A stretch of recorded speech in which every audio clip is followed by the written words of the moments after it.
All right, Andy, let's take a look at this week's internet weather. The most probed ports for the week. Not a whole lot of movers and shakers, but we'll go through them. 445 is still SMB. 23 TCP is Telnet. 22 is SSH. 80 ICMP is ping. Hasn't moved at all. 8545 is up one. That is Ethereum. 3389 is remote desktop protocol. 81 is an alternate web port. 8089 is another of those web ports, but most likely related to Splunk. 80 TCP is up by 2. 8088, again, another alternate web port.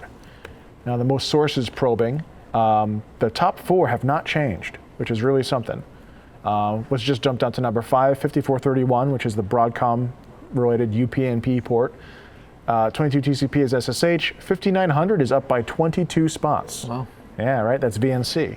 80 ICMP is ping. 8291 and 8728 I will go into in a second. And I'm fairly sure that this is related scanning activity, but both of them appear to be related to Mikrotik routers. Okay. So 445 TCP, SMB, I cover it because it's at the top of the list, but the volume has not really significantly changed all that much in terms of sources, and this is a 60-day view.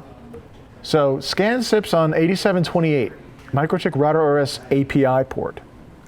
You can see around the second or third, we really had an uptick in this, maxing out around 4,000 scan sources per hour. And there was a little bit of activity back in the start of, in mid of June, but nowhere near as many sources as we're seeing. So that may be some exploratory scanning there. I think the one that happened on the second, or maybe on the first right there, is most likely that final exploratory before they went full bore on the scanning.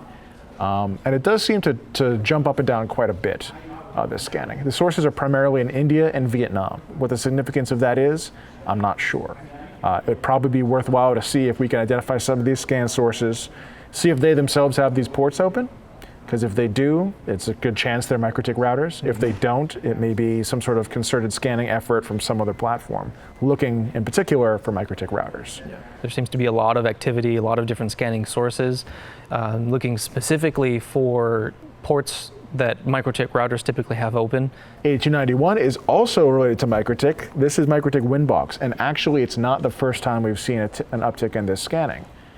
You can see, again, this is the same population of scanners as well as doing this. There were, regular jumps. Let's see, the 25th is one, the 19th is one, and then again on the 2nd, and then now we've got this baseline. So there may have been some other botnets scanning specifically for this, but ever since the 2nd or 3rd or so, we've got a baseline floor that's significant. So that's why I think this is that second population jumping in, and maybe these other ones are unrelated. I can't really say for sure. But I think the point of scanning for these ports is to identify Mikrotik routers. The vulnerability, as we've learned in the past, may not be on that port, but it is a good way of fingerprinting these routers quickly, instead of having to speak some generic port on, if you're talking on port 80 or 443, it takes a little bit longer.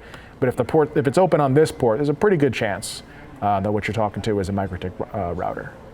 We also have an uptick in scanning on VNC, port 5900 TCP, which we hadn't seen much activity in for a while, but someone has a definite interest in that as well. And the sources we've got here are from the US primarily. Yes, which is kind of interesting. Somewhere around 9,000 scan sources per hour, and that did make it into the top 10. And you can see there was a noise floor of about 1,000-ish to 500 every day or so. But now someone's really paying attention to it. Yeah. Do you have any indication as to why? Not really. I mean, VNC is a pretty old protocol, actually. It's been around for a while. It's another one of those remote desktop-ish protocols. It behaves slightly differently. But who knows? There may be someone has figured out either a vulnerability within VNC itself, or has an idea that there's some device out there that both uses VNC and has some known credentials. It's possible. Yeah. So that's the internet weather. Cool. Thanks, Matt. Sure.